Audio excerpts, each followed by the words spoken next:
അവസരങ്ങൾ ഉണ്ടാക്കാൻ കഴിയണം. ഉള്ള അവസരങ്ങൾ മുതലാക്കാനും നമുക്ക് പറ്റണം. കുറച്ചു കാലം നമ്മുടെ ജീവിതമുള്ളൂ. ഉള്ള കാലം കൊണ്ട് മുതലാക്കാൻ നമുക്ക് കഴിയണം. അവസരങ്ങൾ അള്ളാഹു നമുക്ക് കൊണ്ടുവന്നു തരും. അവസരമില്ലാത്തൊരു മനുഷ്യനുമില്ല. അത് പല രൂപത്തിലായിരിക്കും കൊണ്ടുവന്നു തരിക എന്നേ ഉള്ളൂ. അതുകൊണ്ട് അവസരങ്ങളെ ഉപയോഗപ്പെടുത്തണം. നല്ലവരായ ആളുകൾ, സ്വാലിഹീങ്ങളായ ആളുകൾ, ദുആക്ക് ഇജാബത്തുള്ള ആളുകൾ അല്ലാഹു തആല നമ്മളെ മുന്നിൽ കൂടെ നടത്തി കാണിച്ചു തരും.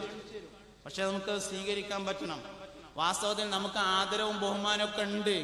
പക്ഷെ നമ്മളെ മനസ്സിൽ ലിസ്റ്റിലുള്ളവരെ മാത്രമേ ആദരിക്കുള്ളൂ, ലിസ്റ്റിലുള്ളവരെ മാത്രമേ ബഹുമാനിക്കുള്ളൂ. ലിസ്റ്റിലില്ലാത്ത ഒരാളെ ആദരിക്കൂല, ലിസ്റ്റിലില്ലാത്ത ഒരാളെ ബഹുമാനിക്കൂല. അത് നമ്മുടെ ഒരു പ്രശ്നമാണ്. എല്ലാവരെയും ആദരിക്കുക, എല്ലാവരെയും ബഹുമാനിക്കുക എന്നുള്ളത് നമുക്കില്ല. നമ്മൾ ആദ്യം തീരുമാനിച്ചു വെച്ചിട്ടുണ്ടാവും ഇന്നോരൊക്കെ ആദരിക്കേണ്ടവരാണ്, ഇന്നോരൊക്കെ ആദരിക്കാതിരിക്കേണ്ടവരാണ്. ആദരിക്കണമെന്ന് ലിസ്റ്റിലുള്ളവരെ മാത്രമേ നമ്മൾ ആദരിക്കുള്ളൂ. അല്ലാത്തവരെ മുഴുവനും അനാദരിക്കുന്ന ഒരു സ്വഭാവം നമുക്കുണ്ട്. അതിൻ്റെ ഇടയിൽ ആദരിക്കപ്പെടേണ്ട പലരും നമ്മളറിയാതെ കടന്നു പോകും എന്ന് നമ്മൾ ഓർക്കണം. ഷുജായി മൊയ്തു മൗലവിന്റെ ഒരു കഥ ഉണ്ട്. പഴയ കാലത്ത് വലിയ വയല് പറഞ്ഞിരുന്ന ഒരാളായിരുന്നു ഷുജായി മൊയ്തു മൗലവി. സഫലമാല എന്ന പേരിൽ ഷുജായി മൊയ്തു മൗലവിന്റെ ഒരു പാട്ടുണ്ട്.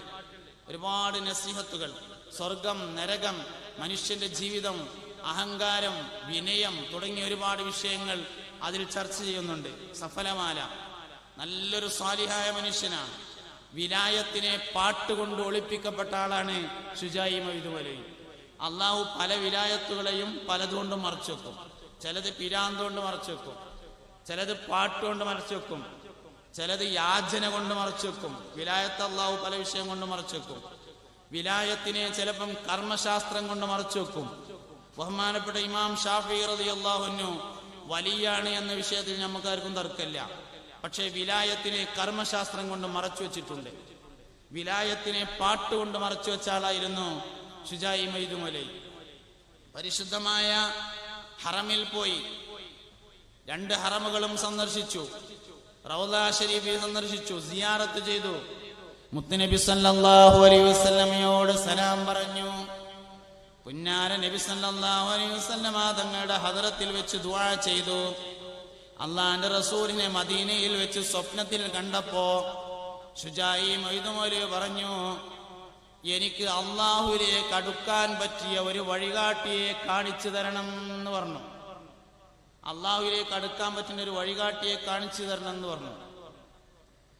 മുസ്തഫായ നബി തങ്ങൾ സ്വപ്നത്തിലൂടെ അറിയിച്ചു, നിങ്ങളെ കയ്യിലുള്ള തസ്ബീഹ് ചൊല്ലണ മാലല്ലേ, തസ്ബീഹ് ചൊല്ലണ മാല, ആ മാല ഒരാൾ ചോദിച്ചു വരും, അദ്ദേഹം തന്നെയാണ് നിങ്ങളുടെ വഴികാട്ടി, നിങ്ങളുടെ ശൈഖ് മുറബ്ബി എന്ന് പറഞ്ഞു മുസ്തഫായ നബി സല്ലല്ലാഹു അലൈഹി വസല്ലം സ്വപ്നത്തില്. ഈ സ്വപ്നം കണ്ടതിന് ശേഷം ഷുജായി മൊയ്തു മൗലവി തസ്ബീഹ് മാല കയ്യിൽ നിന്ന് വെച്ചിട്ടില്ല.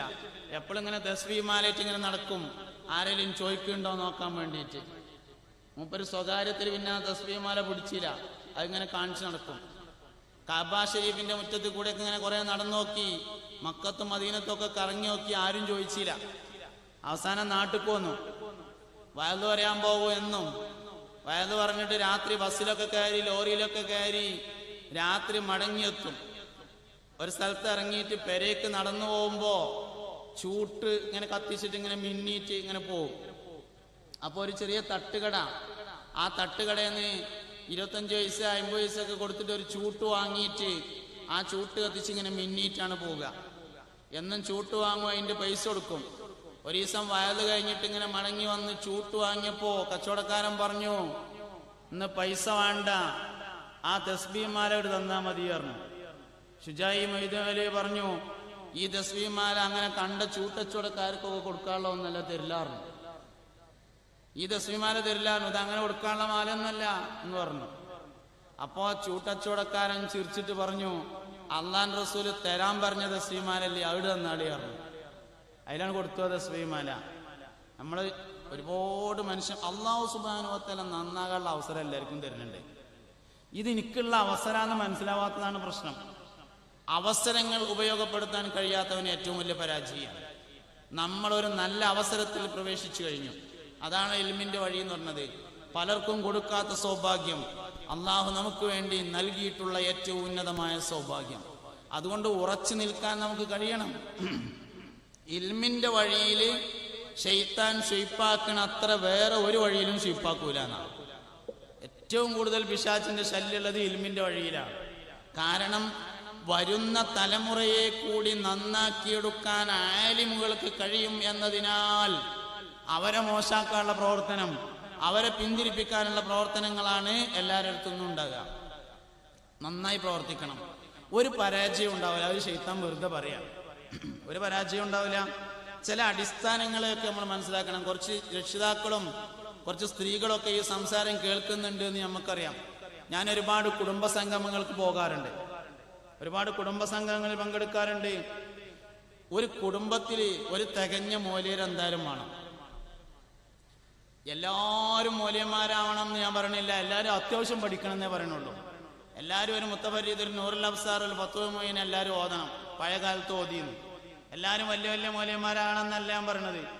ഒരു കുടുംബത്തിൽ ഒരു തികഞ്ഞ മൂല്യർ ഉണ്ടാവണം. അല്ലെങ്കിൽ കുടുംബ സംഗമം നടത്തി കുടുംബത്തിന് കമ്മിറ്റി ഉണ്ടാക്കിയിട്ട് അതിനു വേണ്ടി പരിശ്രമിക്കണം. ചിലപ്പോൾ ഇങ്ങനെ ബസ്സിൽ യാത്ര ചെയ്യുമ്പോൾ, ബസ്സിൽ യാത്ര ചെയ്തിരുന്ന സമയത്ത് ചിലപ്പോൾ ഇങ്ങനെ ആൾക്കാർ പരിചയപ്പെടും. എവിടെയെന്ന് ചോദിക്കും, ഇന്നോടത്താണ്. എവിടെ ജോലി? ജോലി ഇന്നോടത്താണെന്ന് പറഞ്ഞാൽ അവിടെ ദർസുണ്ടോ എന്ന് ചോദിക്കും. ഇല്ല, അവിടെ ദർസൊന്നും ഇല്ല എന്ന് പറഞ്ഞാൽ, അവിടെ ഇപ്പോൾ ദർസുണ്ട്, മുമ്പ് ദർസുണ്ടായിരുന്നില്ല. ദർസില്ല എന്ന് പറഞ്ഞാൽ ഒരു പറയും ഇപ്പം ഇതിനെല്ലായിടത്തും അങ്ങനെ തന്നെയാണ്, ദർസൊന്നും ഇപ്പോൾ തീരെ ഇല്ല. അപ്പോൾ ഒക്കെ പറഞ്ഞു കഴിഞ്ഞിട്ട് ഞാൻ മൂപ്പോട് ചോദിക്കും, നിങ്ങൾക്ക് എത്ര കുട്ടികളുണ്ട് എന്ന് ചോദിക്കും. എനിക്ക് 4 ആൺകുട്ടികളുണ്ട്, 3 പെൺകുട്ടികളുണ്ട്. പെൺകുട്ടികളൊക്കെ കെട്ടിച്ചോ? ആ പെൺകുട്ടികളെ കെട്ടിച്ചു. ആൺകുട്ടികളൊക്കെ അക്കരമയാണ്, കുവൈത്തിലാണ്, ഖത്തറിലാണ്. മൂല്യന്മാരാരെങ്കിലും ഉണ്ടോ എന്ന് ചോദിക്കും. ഇല്ല, ആരും മൂല്യരല്ല. എന്ന് പറഞ്ഞാൽ ആർക്കും അവനാൻ്റെ മക്കളെ മൂല്യന്മാരാക്കാൻ പറ്റൂല എന്ന നാട്ടിൽ കുറേ മൂല്യന്മാർ വേണേനു. ഇതെങ്ങനെ നടക്കുക?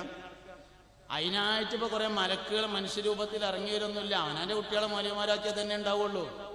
അതുകൊണ്ട് ഒരു കുടുംബത്തിൽ ഒരു തികഞ്ഞ മൂല്യർ, ഒരു ആലിമുണ്ടായിരിക്കണം.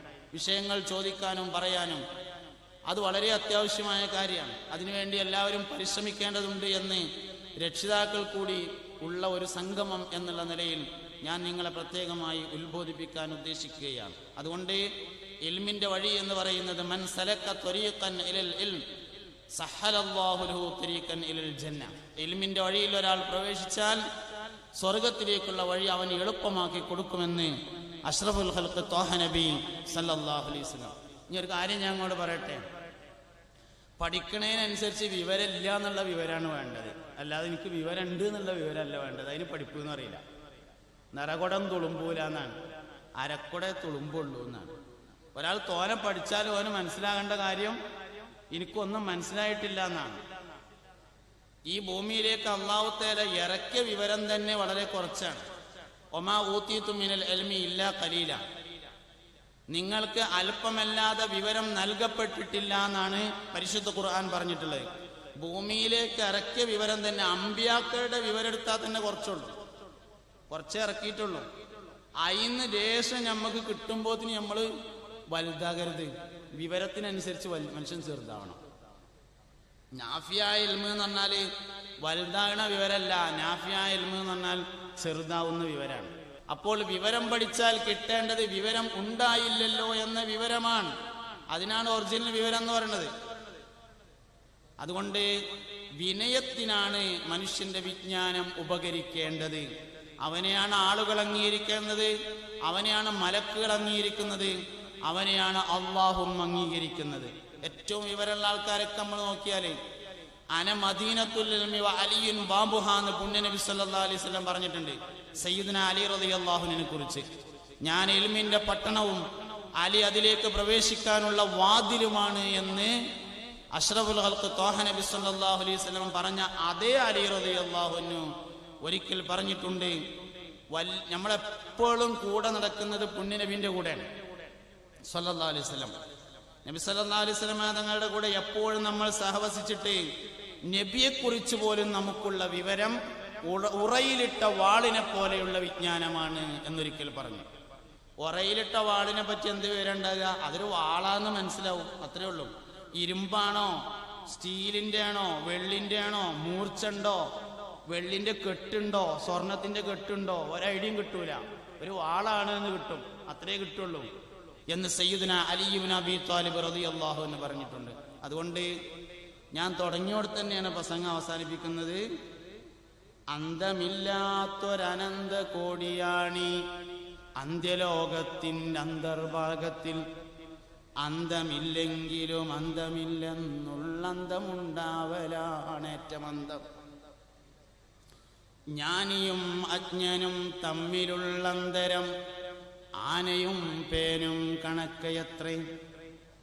അജ്ഞൻ പ്രഭുവായിട്ടെന്തു കാര്യം മഹാ വിജ്ഞൻ ദരിദ്രനാണെങ്കിലെന്ത്. ശുദ്ധാജലമൊഴും കൊച്ചു സരസിൻ്റെ ശ്രേഷ്ഠത ആഴിപ്പരപ്പിനുണ്ടോ. നിശ്ചയം ആ കടൽ വെള്ളമുപ്പാർന്നതാം കൊച്ചു സരസിലോ സ്വച്ഛവെള്ളം. മിന്നാമിനുങ്ങിൻ കുലമൊത്തു ചേർന്നുകൊണ്ടൊന്നിച്ചു മിന്നാൻ തുടങ്ങിയാലും പാലൊളി തൂകുന്ന പൗർണമി കൊക്കുമോ വിണ്ണിൽ പ്രകാശം പരത്തിടുമോ. അള്ളാഹു നാഫിയായ ഇൽമ തരട്ടെ. നമ്മളെല്ലാവരെയും മുഖ്റവിയായ ആലിമീങ്ങളിൽ അള്ളാഹു ഉൾപ്പെടുത്തി തരട്ടെ. പറഞ്ഞതും കേട്ടതും സ്വാലിഹായ അമലായി അള്ളാഹു നമ്മിൽ നിന്നും ഖബൂൽ ചെയ്യട്ടെ. സുബ്ഹാനകല്ലാഹുമ്മ വബിഹംദിക അശ്ഹദു അല്ലാ ഇലാഹ ഇല്ലാ അൻത അസ്തഗ്ഫിറുക വഅതൂബു ഇലൈക്. വസല്ലല്ലാഹു തആല വസല്ലമ അലാ ഖൈരി ഖൽഖിഹി സയ്യിദിനാ മുഹമ്മദിൻ വആലിഹി വസഹ്ബിഹി അജ്മഈൻ. വൽഹംദുലില്ലാഹി.